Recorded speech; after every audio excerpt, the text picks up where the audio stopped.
Pemirsa, puluhan komponen masyarakat yang tergabung dalam Paiketan Kramo Bali mendatangi kantor pimpinan Pelindo 3 Denpasar. Kedatangan mereka bertujuan meminta penjelasan terkait pengurugan yang dilakukan oleh Pelindo dalam proyek pengembangan Pelabuhan Benoa.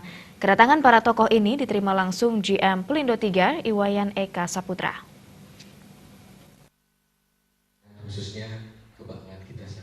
Ketua Umum Paiketan Kramo Bali Agung Suryawan Wiranata mengatakan pihaknya akan mengawal terus pengembangan Pelabuhan Benoa ini agar jangan sampai terjadi hal-hal di luar pembangunan pelabuhan yang nantinya merugikan masyarakat Bali.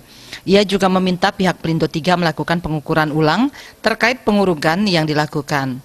Agung Suryawan Wiranata bersama tokoh masyarakat lainnya mempertanyakan AMDAL pembangunan infrastruktur di kawasan Pelabuhan Benoa yang tak sebatas bukti kajian ekonomi dan fisik, tetapi juga yang tak kalah penting kajian sosial budaya dan spiritual. Pihak Pelindo 3 belum bisa menunjukkan dokumen AMDAL terkait pembangunan proyek tersebut. Kami ingin meminta lebih detail mengenai AMDAL karena AMDAL-nya sudah lama katanya dikerjakan tahun 2013 mulai dikerjakan dan dikeluarkan izinnya 2017. Kami pertanyakan sosialisasinya seperti apa. Kami masih menunggu dokumen-dokumen sosialisasi karena kami tidak melihat adanya sosialisasi dilakukan dengan baik sehingga muncul pertanyaan-pertanyaan terutama dari yang pihak-pihak yang berada di sekitar. Selanjutnya kami menyoroti tentang kedepannya seperti apa, jangan sampai lahan yang dibangun itu lebih banyak digunakan untuk fasilitas di luar kepentingan pelabuhan. Misalnya kalau kita lihat dalam perencanaannya ada rencana bisnis dan perdagangan dengan luas yang hampir 80 hektar. Kalau urutannya cuma 143 hektar luasnya, kalau 80 hektar lebih dari setengah untuk bisnis dan perdagangan, kan tidak sesuai dengan tupoksi di pelabuhan itu sendiri. Nah itu yang kita tekankan, jangan salah memanfaatkan lahan. Nah itu perlu dibahas lebih lanjut. Dan kami menyarankan untuk tidak terlalu banyak memanfaatkan lahan untuk kepentingan di luar pelabuhan.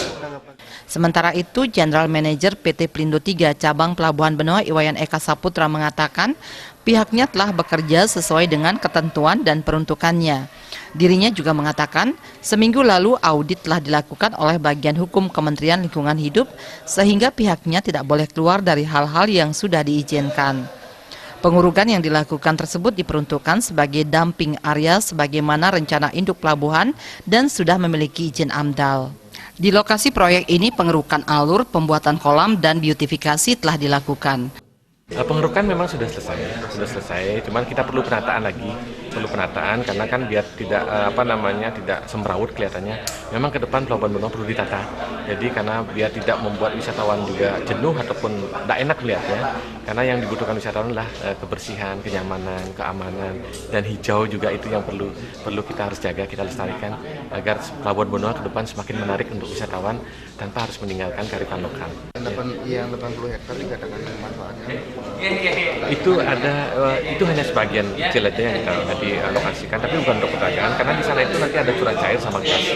Itu nanti yang pemindahan sesuai dengan zona-zona itu yang kita lakukan. Pengerukan alur masih tetap dan total area kawasan Pelabuhan Benoa setelah pengurukan sekarang menjadi 143 hektar yang sebelumnya seluas 58 hektar.